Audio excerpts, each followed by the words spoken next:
Welcome back to another episode of Hot Air with me, Joshua Robert. And this is going to be the shortest intro you've ever heard because today's episode is a full length situation. I am joined by somebody. Should we keep her mystery? No. Her name is Noelle Campbell. And I came across one of her viral reels in which she was at a city council meeting and she was speaking out against a ban on the pride flag. And the way she was talking, her humor, the sarcasm, but also the seriousness of the subject matter, just the way she delivered it, I was like, oh, this bad bitch.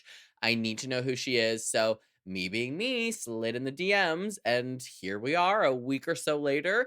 And I am very, very excited to share this episode. It's so important that we learn from each other, that we find inspiration in one another, and her being an activist and somebody that I immediately was like, okay, I look up to you. Respect. I feel like this episode helped me really see a different side of activism. And if you stick around until the end of the episode, I am going to play a clip of her viral speech. You are not going to want to miss it. It's badass. That should be the title of the episode. Just badass. All right, let's hit it.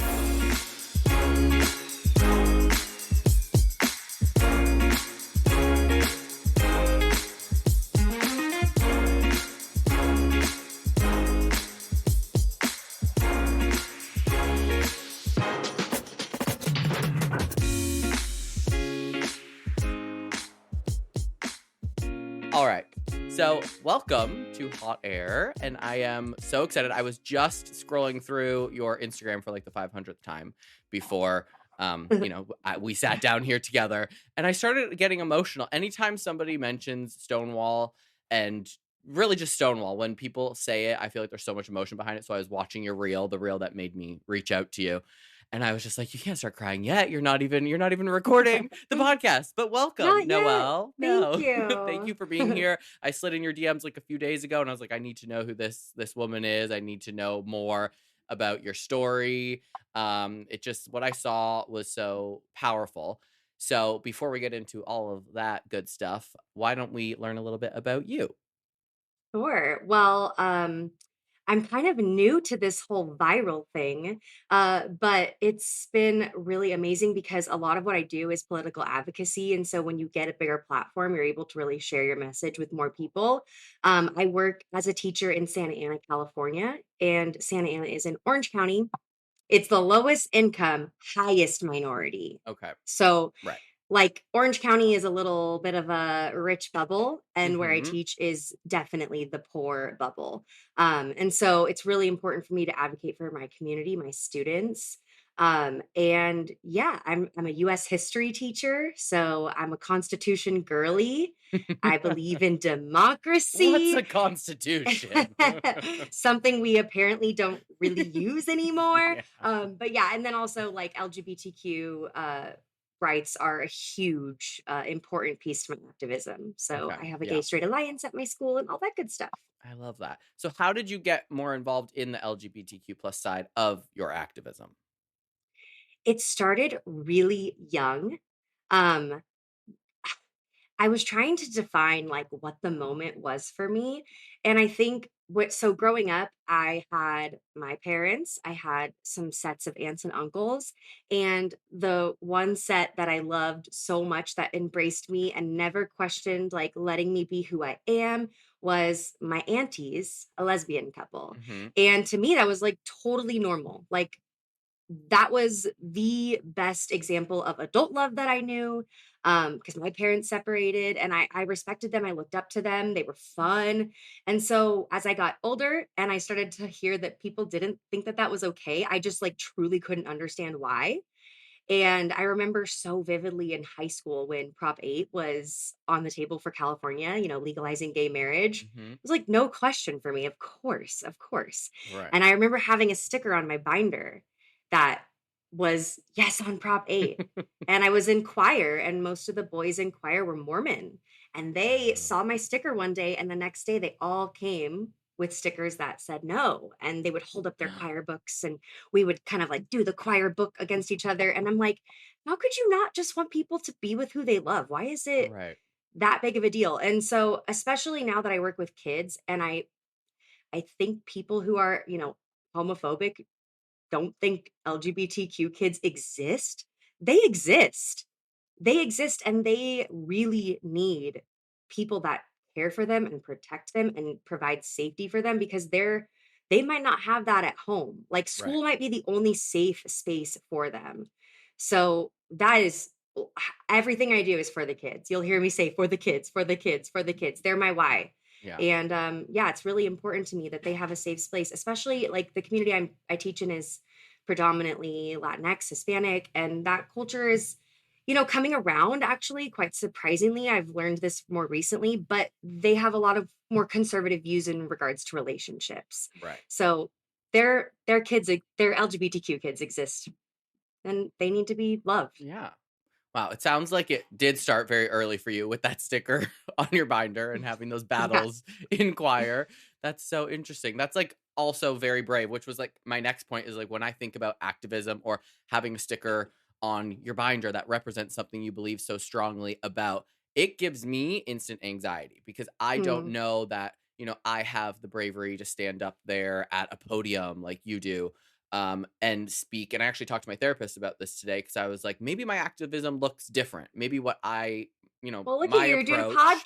Right. podcast. And I mean, in my mind, I'm like, oh, it's easy for me to sit here, with the lights and the camera and the microphone because there's not people to, battle with me. And so that, Right. I imagine can be kind of scary.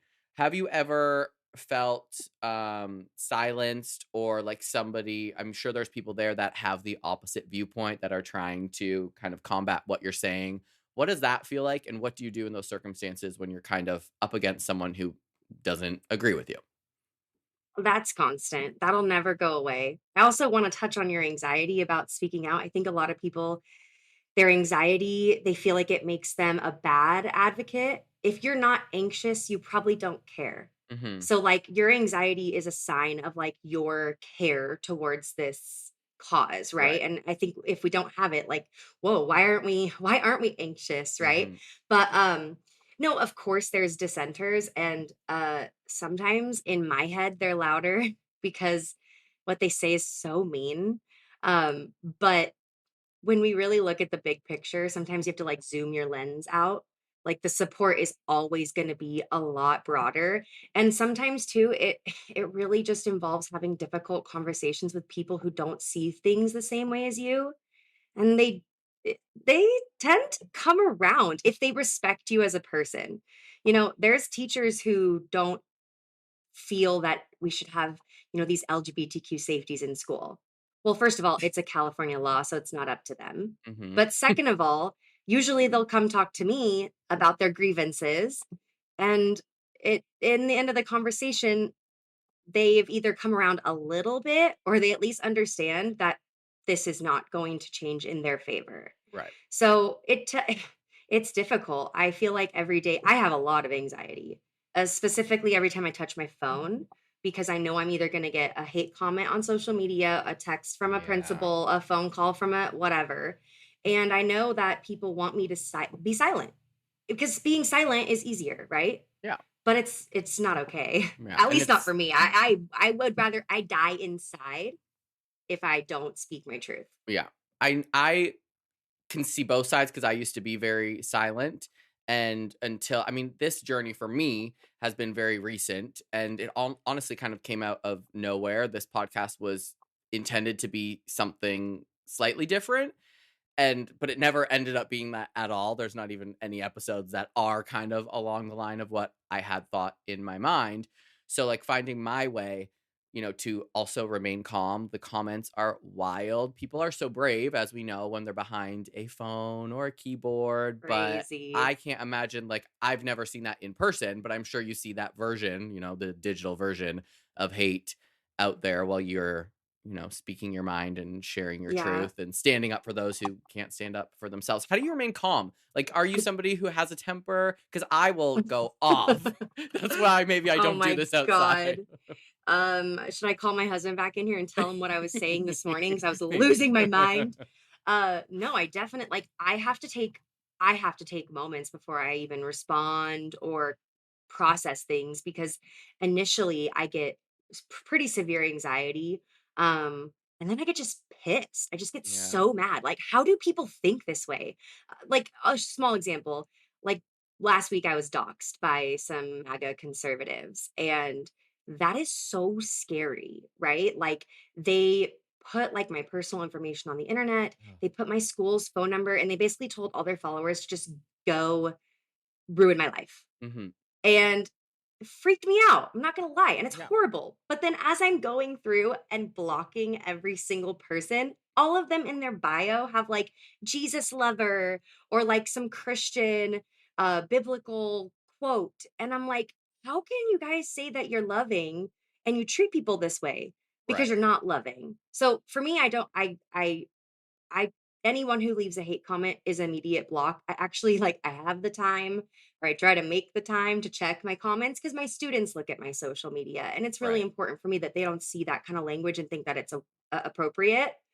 Um but it's painful. It's really hurtful. I go through phases where I'm like struggling. And just like you're saying where you started your podcast, like you didn't your plan wasn't for it to be what it is right now. My social media, if you go far enough back before, maybe like before the inauguration, like when's the time frame? It was all fun. It was like I would always post content with my students. We were doing silly stuff. We went viral for watching Survivor and doing a like prediction fantasy league. But it's just the world is not in a good place right now, and I can't hide that I have things to say and people that I want to protect. And I'm sure that's probably where your podcast has gone too, because we have to shift with the world vibe. And the Right. vibe is rough. Yeah. It's that time like when because I've thought about speaking up forever, and I'm sure a lot of people have. And with the No Kings protests, a lot of people went that have never been to protests before. And there was so many people that were there for the same cause. And it's unfortunate that it takes such a scary time like this to make us rise up and to motivate me personally. It would be great if I was like, "Oh, I was motivated like this last year to like stand up," but here we are now. And so, like you said, the anxiety, the fear, that's just passion. And so I think I'm going to take that with me. And just anytime I start to get a little spooked, it's because I Yeah. care. So I dig that. I I like have to that. plug the person who taught that to me. Who is it? There's a man from the last season of Survivor. His name's Shaheen Davari, but he's a public speaking coach. And he teaches at one of their local community colleges and he does workshops. And I just took the workshop because I'm like, I am doing public speaking all the time. I want to make sure I'm like doing it right. And that was one of the things he said, because most of the people in it hadn't really done public speaking, Hmm. and they were really just focused on like, how do I get rid of the nerves? And he was like, the nerves are the like play into your nerves. Yeah. Use them as your driving force, as your tool, because they show that you really care.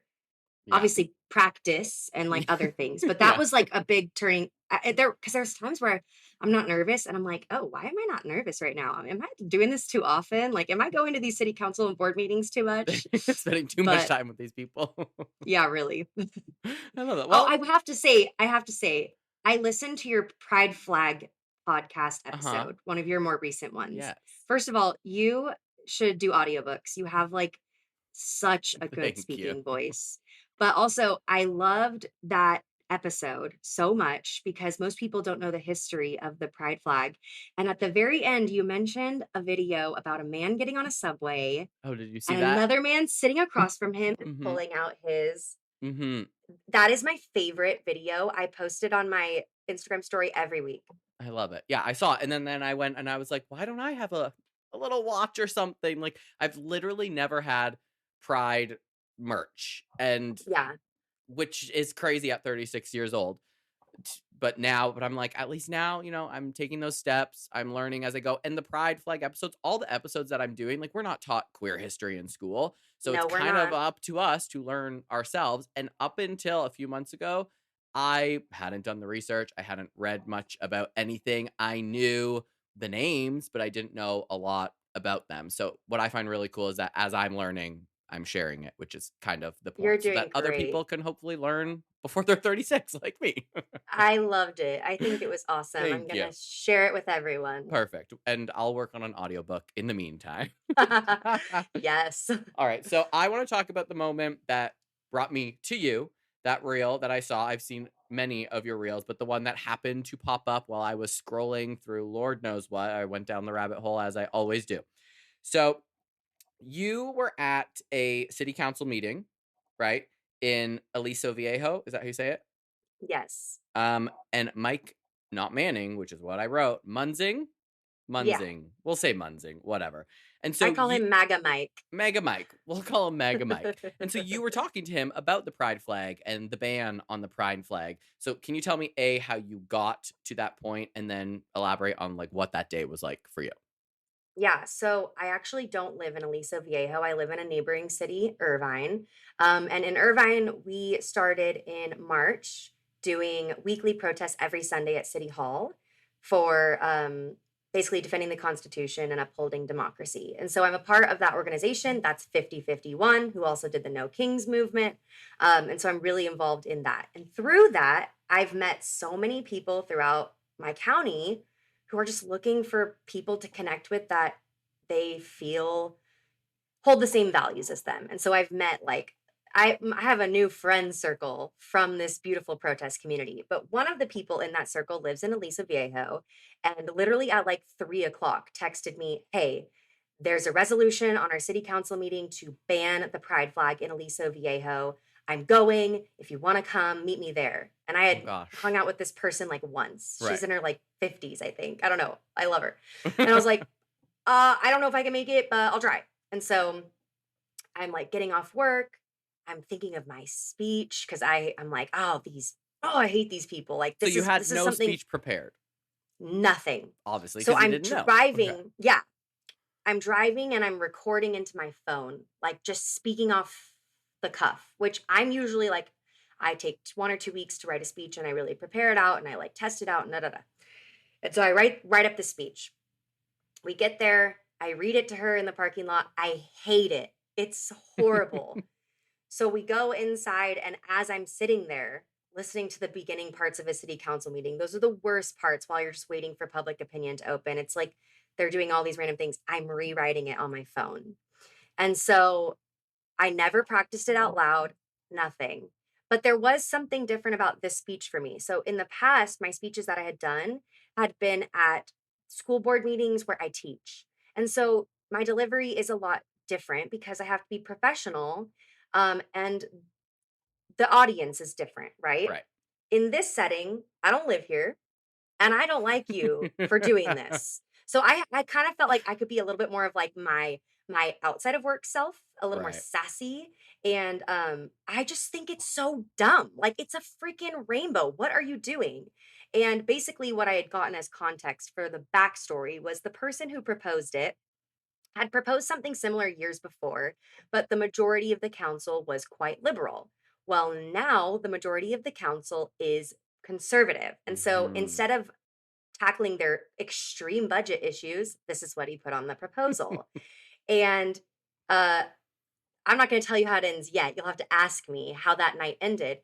But I knew right when I started my speech because he stared at me the whole time. If you're watching the Yeah. video, there's two guys I in the was video. watching him majority of the time because I was so curious how he was gonna just Yeah, react. there's two guys. One of them, he looks like the guilty one. He isn't looking at me at all. It wasn't him. It was the guy who was staring at me. Yeah. And he was so just it made me even more fired up because he was so cocky, like smirking the Very whole night while smug. people most people that went up and spoke just honestly they begged. They were like, "Please don't do this, please." And I went up there and I was like, "This is a hate crime. Like I'm not begging you for anything. Like, you're a bad person." And he Yeah. stared at me. And you know what? He stared at me the rest of the night. I didn't leave till 12:45 a.m. Wow. Yeah. That's wild. But Okay.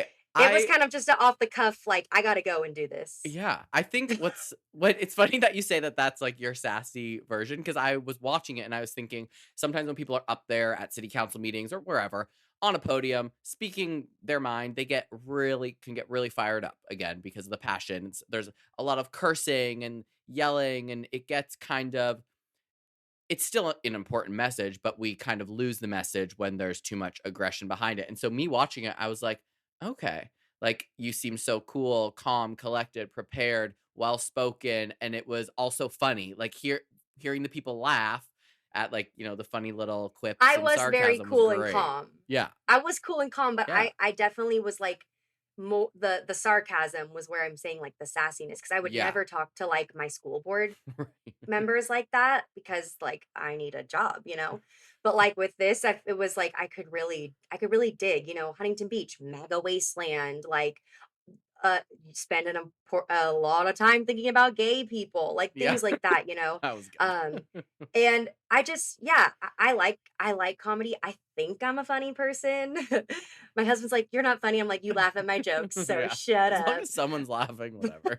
I laugh at my jokes. So, Yeah. but yeah, that I'm really proud of that speech, but it also is probably the speech I put the least amount of effort Right. into, Isn't which that it's crazy interesting? because it's gone absolutely viral. I mean, this was in April, it's July, and I get 100 to 200,000 views a day on it That's still, crazy. which That's is wild. crazy. And it's, I like, very know. timely because, Utah did ban the pride flag, last week, and so, it's probably just gonna keep picking up steam as these issues keep arising. Okay, but now I wanna know okay, I was gonna say, so then what happened? How did the Okay. night end? But let's go chronologically. What Okay. did you feel like the response was like from everyone in the room, supporters? Did anybody disagree with you? Did you feel like everyone was like, "Okay, we're on her page"? So most of the people that were there in support of the LGBTQ community. I mean, there were so many speakers. That's one of the reasons why it went till almost 1 in the morning. There were, I know they said the numbers that night, and I have it in another video that I posted. There were like less than a dozen that wanted to ban the pride flag. And when Mhm. they spoke, they either were religious or they were like, the only flag is the American flag. Right. Um, but there were I recognized a few of the people there because we're all going to the same protest now. We're all going and speaking out, like Huntington Beach's city council, which I haven't been to yet because I have like PTSD. I grew up there. But like we're in this community together. We're starting to get to know each other. Side note, there's a ex NFL player, Chris Cluey. Have you heard of him? Mm-mm. Okay, so he went viral like a month or 2 ago in Huntington Beach. They wanted to put a MAGA plaque on the Huntington Beach library, and they did. Oh But god. he did a speech where he was like, "This is like he's so smart." He did this speech. He's a pretty famous NFL player. After the speech, he said, "And now I'm gonna like do my civil disobedience." And he tried to sit in the chamber basically. Mhm. Before he even sat down, they arrested him. And then, like the next day, the high school that has an ex NFL player as a coach for a football team, they fired him. Uh-huh. And so now he's like spent his time doing all this advocacy. He's running for state assembly, which Wow. is awesome. But he was at this pride flag ban city council meeting. I posted his video as well, which has gone quite viral. But it was pretty much like all of us were amping each other up. In boardrooms and council meetings, you're supposed to be quiet. You have your allotted time. There was like not enough seats for everybody, so we kind of had like the lobby in the back. And yeah, that was the loud and rowdy, like hoot and hollering Right. section. Um, but it was just so ridiculous that we were arguing over a freaking rainbow flag. Like Yeah. it was hard to take it seriously and follow the rules for most of the crowd because they're trying to act like they were doing it for some like self-righteous reason for the city to feel like a more inclusive place. Like Like, it how? was the How most does important decision they're gonna make in 2025. Like, come on. really? Yeah. I mean, I think he wants to climb the MAGA ladder and was hoping to go viral, and I went viral instead. Yeah. So you're welcome. Sorry. Sorry about it. That's hilarious. Okay, so then I feel like you need to tell me something. What happened? How did the night evolve and end? And I Oh feel my like there's god. gotta be some drama, right? Okay, so it was insane. I'm not gonna lie. My husband was like, "Why are you not home yet?" And I'm like, "I'm not leaving till this is over. I've been here long enough. I have to stay." And at this point, there was maybe like 20 people left. Most people left after they spoke. But I have to give props to the mayor of Aliso Viejo, Tiffany Ackley, the only woman on the board. She Once public opinion ended, they all kind of started to get to speak, and she just demolished him. She first brought up that this was going to cause severe legal issues. This was like the resolution didn't properly state what a flag is. Hmm. So it basically said the only thing you can fly is the American flag. So she was like, "So Del Taco has to take down their flag."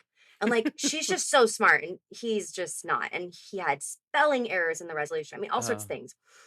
But on top of that, she went on to show his Facebook group where he posted things about that night's meeting that were very obviously attacking the LGBTQ community when hmm. he had said the only reason he was doing this was because he wanted it to be a more inclusive place for everyone. And we can't give favoritism to the LGBTQ community. But in his little Facebook group, him and his buddies were saying some really, really horrible things. And she screenshotted them and put them up on the TV for all of us Wow. to see. It was badass. I was like, I want to be her when I grow up. Oh my God. She was amazing. There was one other city council member. I think his name is Richard Hurt, young black guy. And he basically said, like, we have so many things we need to cover in the budget. Like, our city is not doing well budget wise. Mike, now that you have your conservative majority, I want you to tell us everything you want so we can get it out of the way and focus on the budget. And him and the other two guys like played dumb. Like they just don't have the competence Right. to run a city. So in the end, they started panicking about the legality of this resolution. And the city attorney had to rewrite the resolution multiple times, which means we went on multiple breaks. And then basically at the very end, Mike Munzing started to have this little speech panicking moment. They also all said that all night we were like spewing hate at them. It's like, be for real, you guys, be for real. Right. You white men, you're fine. Yeah. You'll be Um, okay. one of them had like this weird Freudian slip where he basically goes, um, well, if we're gonna put up this flag, then we should put up flags for all other illnesses too. Oh, And we were all hell like, no. the whole Oh, room was no, like, no, no, no. "What?" And then he's like, "No, I mean, like, cancer awareness." And we were like, "Bro." And he's like, "I'm tired. It's 12." We were like, "Dude, that was" anyways, Oh, yeah, there God. I That's should have really if I would have terrible. recorded it, that would have gone viral as well because that was like, wow. Holy But shit. yeah, in the end, Mike Moonsink went and gave this, like, speech, and he you could just tell he was off, and he ripped it up. And he literally just ripped it and said, "I give up." Ripped Wow. it. And everyone started cheering, and I'm not gonna lie, I was not cheering.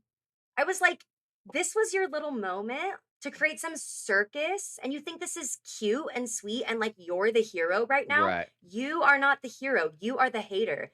I wasn't cheering, I was furious. Everyone else was cheering, and I was like, "Why are we cheering for this guy?" Like, what a waste of But everyone's yeah, time and resources, right? and the craziest thing was because they knew so many people were coming, they hired a lot of, like, police force to come that night, and that cost the city so much money. Right. And it's like, what are you doing this for? You don't care about your city at all. If this is Wow. I can't wait for the next little thing he proposes because I can't Because wait you to go will be back and there. him to see my face again. Oh Yeah. my God, I love that. Yeah, you He'll gotta be go voted wherever out he for goes. sure. I know. We hope so. Absolutely. What I find so And interesting. apparently his dad was a pastor, like a really Mm, kind, but a oh, a really good one. kind, sweet, Okay. loving pastor. And people are like, your dad would be so ashamed of you. I Oh, just wow. saw this online somewhere, not confirmed, but yeah, that's what MAGA does to people. Yeah, it's a dark place that I never want to be a part of. What I find interesting is, well, everyone thinks California is so liberal, and we're kind of not. Um, but also like Huntington Beach isn't that far away from me. Like Mm-mm. I don't even know Where that are these you? things. I'm in San Diego, Okay, and okay. like, or you at where was it? Sorry, I'm in Irvine. Aliso Viejo at that city council Right. meeting. That's Like, even closer to you. right. I don't even know that this is happening. There's so many things in all of these, smaller little subdivisions or cities or towns or whatever Hmm. that we are so unaware of. If I hadn't have seen your reel, I would have no idea that any type of pride flag ban was happening in California at all. And like Huntington Well, Beach, I Huntington had Beach no has already idea it done was it. like mega central. I had no clue. Huntington Beach is doing like full on book bans. I mean, they are really, really MAGA. Do not go there. It's not safe. Huntington No. Beach used to be like the city of Yeah, I surf. used to love going there when I first moved to California, and now to know it's not like that, I will not be I returning. know. But Yeah. they're not considering that that's like, if people don't wanna go there, then that's affecting their economy. Like, if all they care about is money Right. in their pockets, then why are you making this a place people don't wanna be? Right. Yeah. I love Huntington Beach, but I guess not anymore. Screw you. I know, right? Screw you, Ah! Huntington. Well, that sounds exhilarating in both good and negative ways. That also sounds very exhausting, but I mean, good for you for just showing up and with a speech that you didn't really have a lot of time to prepare and going viral. That's so dope. Crazy. That's And I wild. have to Love it. give credit to, like, the local organization in Orange County that is doing the most incredible, in my opinion, LGBTQ work is called Pride at the Pier, and they started because of Huntington, attacking, the pride flag, and they built this huge pride flag. It's like the size of my house, and they threw it over the pier like a big banner drop Wow. because the pride flag is banned in Huntington Beach. And so now they've taken this little tiny movement and they've turned it into this big thing. And so every time there's something LGBTQ attack worthy going on in any city in Orange County, they kind of put the word out there and then a lot of us will go because there's school boards that are attacking books. There's school boards that are attacking which when you're attacking books, you are attacking queer history, Hmm. black and brown stories.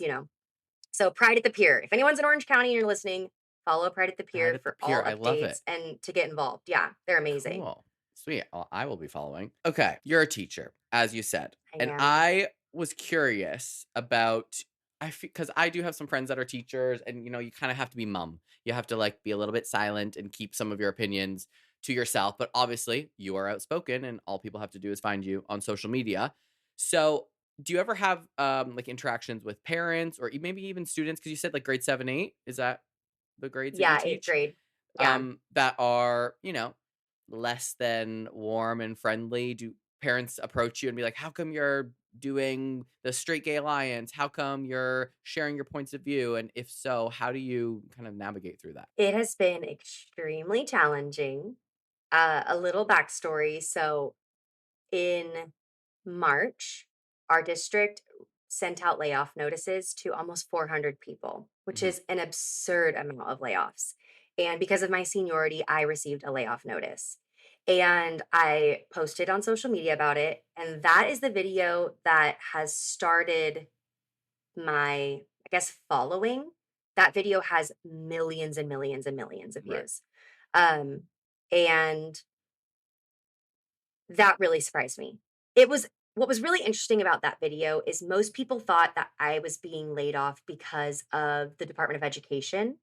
And I don't think people truly understand how the systems are so different. You have your federal level, you have your state level, you have your local level. Like it really, people think it's all one big thing. It's not. So Mhm. this was a local level issue. Um, and so I spent the next weeks posting updates and going to rallies and getting people to help show support to not lay off teachers. It, and the support was awesome, awesome, but not from my district, who really didn't like that, Oh, and who I have currently a retaliation claim against with uh-huh. HR. So there were some pretty intense challenges there. I was definitely being silenced by my bosses, which is not allowed. So, I know my First Amendment rights. I also know my educator rights. I just know my rights. I'm a Right. Constitution girly, like I said. So I had a lot of challenges there, and I was living in paranoia, but I felt like the cause was more important than my personal discomfort. And so I just kept speaking out. And I had so many teachers reaching out to me, thanking me, asking me questions, asking me for help. And I felt like I became this voice of the layoffs. I was on the news for multiple things. Like it was wild. Now my students are like, my teacher's famous. So Yeah. they love it, They right? love it. Like I really I teaching is my calling and I'm really good at it in the humblest way. Like I am so good at it. And so the kids love me and I love my students so much. So when I found out I was being laid off, it was devastating for them. Yeah.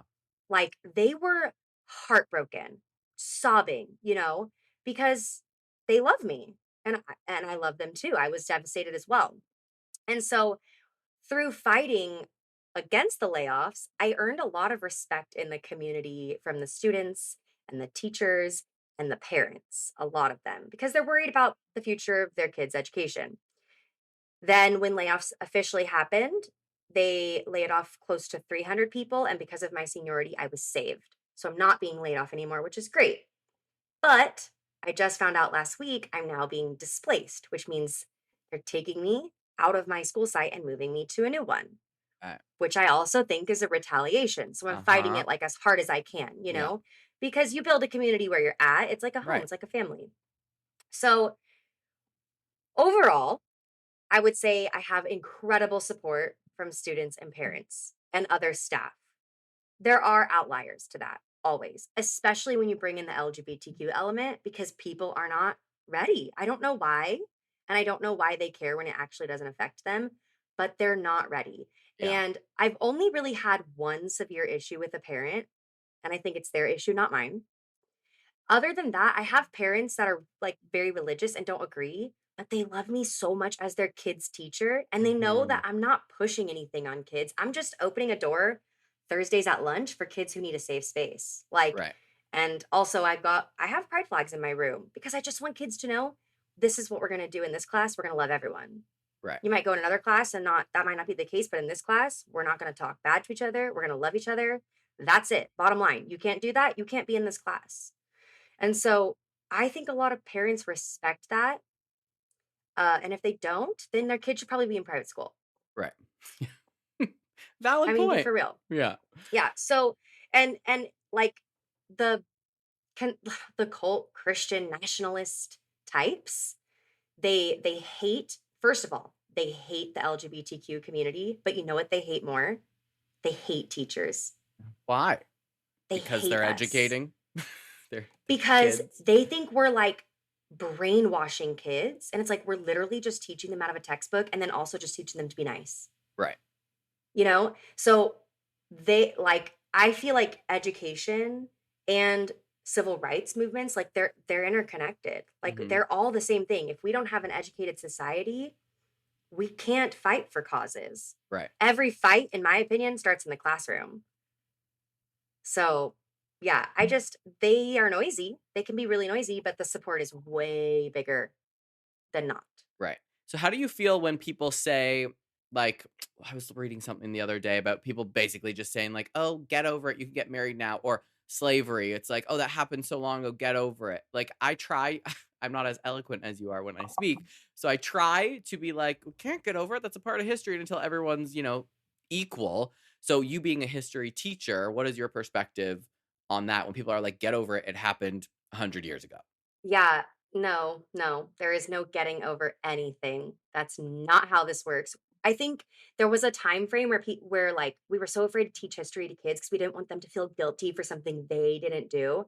It's not about that. It's about them understanding why things are this way right now because of the past. Like my mom and I drove to San Diego the other day, and the whole drive I taught her about Juneteenth. Mhm. And my mom is a liberal woman. Like I was raised by two very liberal teachers, and she didn't know about Juneteenth really.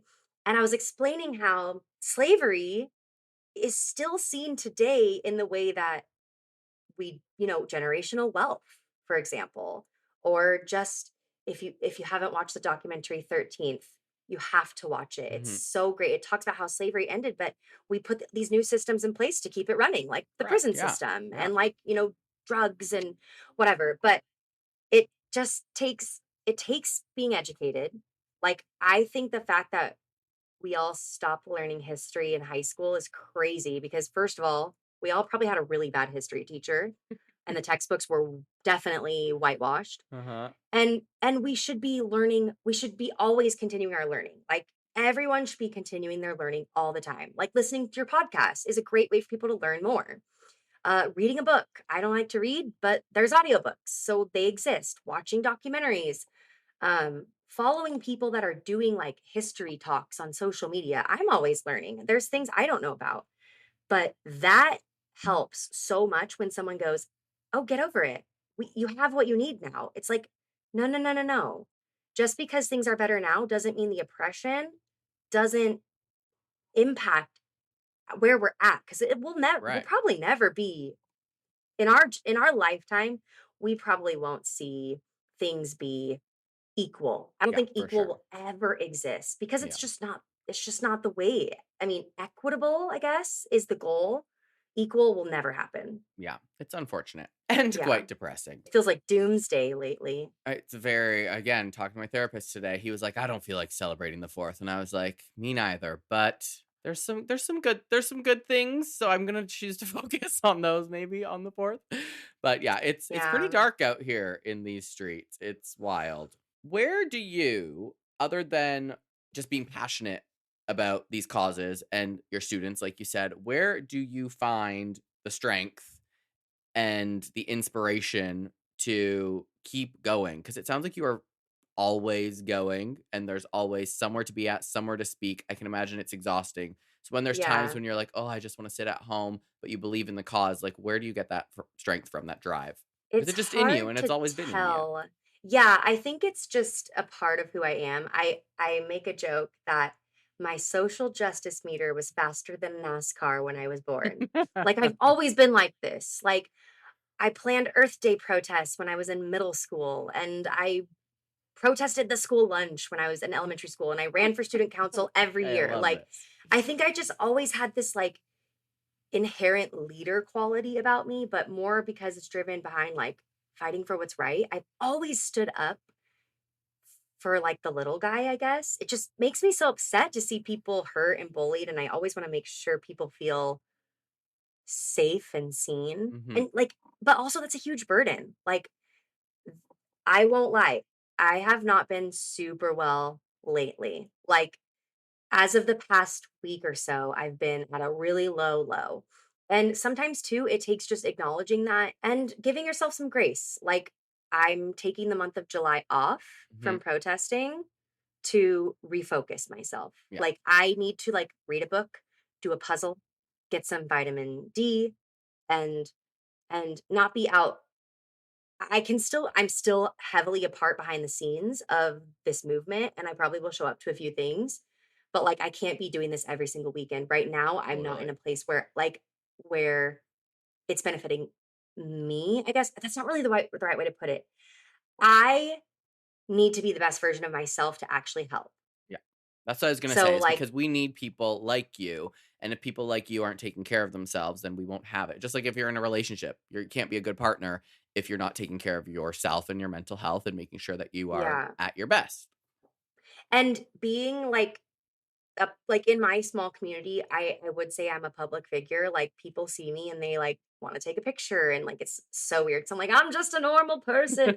But like when I don't feel good and I have to put on a smile, it makes me like resent myself Yeah. because I don't want to be fake.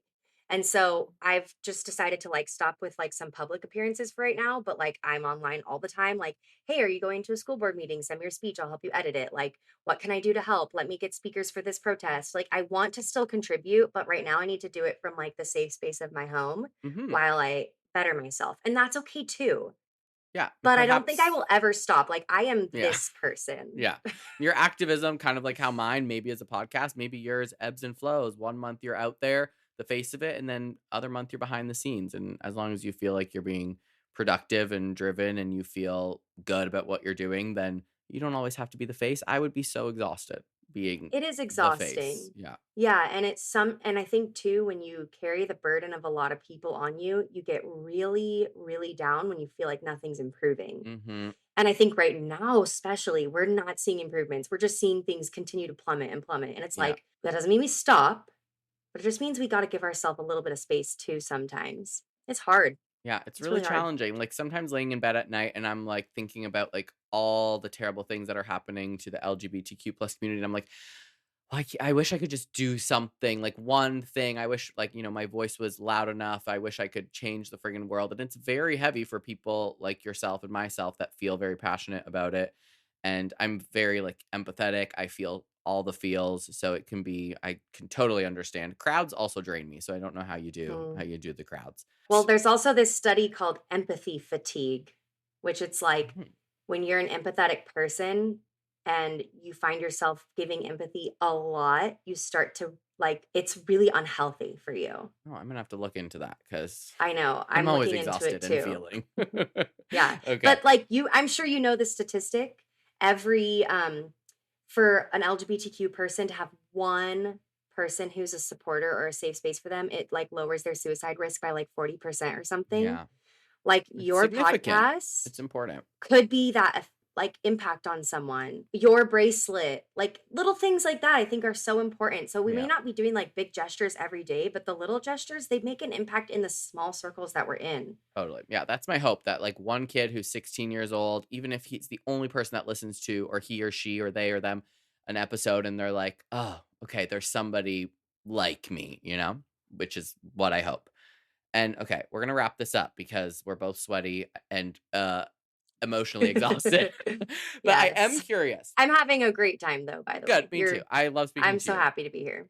What advice would you give to people listening that maybe want to be an activist or maybe want to start taking action? Maybe they're nervous like I was about going to the No Kings protest. Is there any advice that you would give people that want to speak up, where they can start, maybe how they can get educated, first steps? Yeah, I actually think going to protests is a really good first start. I think most of us are probably past the point of like following, people and organizations online. I think most of us probably do that by now because most of our algorithms are all about what's going on in this country. I want mine to get back to cute dog videos, but Yeah. yeah, like I think most people by now are following the resources that they feel like are helping them to get information. But I would say what's important next is to actually go to these protests because most of them have organizations there that you can talk to face and like sign up for a newsletter or sign up to volunteer, maybe just helping like bring waters. But those places, the organizations have so much actionable things that you can do. Because I think a lot of people feel like, oh man, I don't want to just like go stand with a poster. Like, what is that doing? Well, first of all, it is doing something. Mhm. It is showing what we care about and that we're not backing down. But the most important things are the next steps. And a lot of times that's like calling representatives, donating money, especially if like you're a white person with privilege, like, and you have money, like you need to be donating it, Yeah. especially right now to communities that are affected by ICE. Like they need money for lawyer fees and for groceries.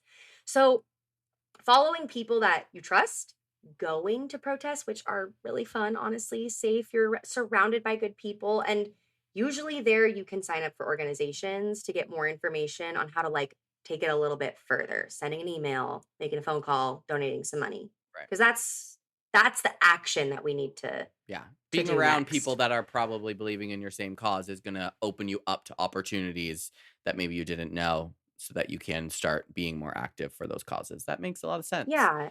And Yeah. honestly, even for introverted people that really want to do something still, you don't have to be like super chatty at a protest. You can wear a mask and just show up.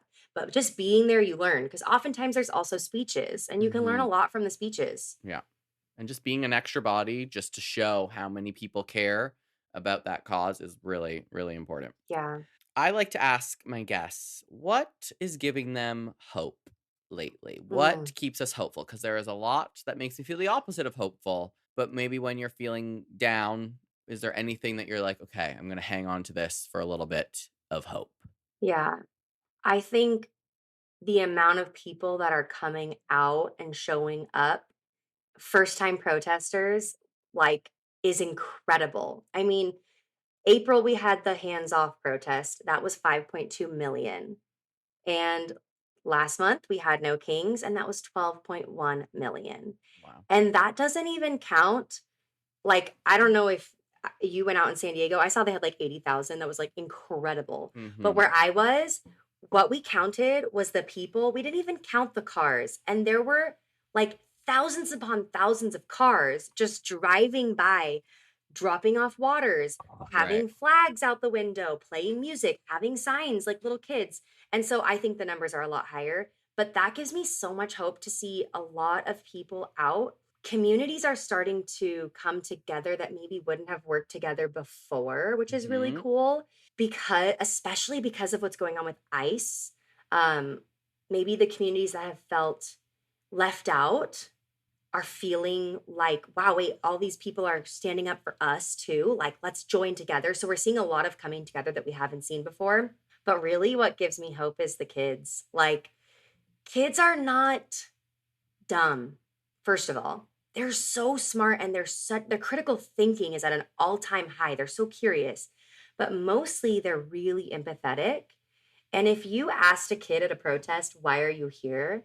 You're gonna get the best answers of the day because they care, but Yeah. also they don't need to talk logistics. They just say straight up what they think, and usually they're right.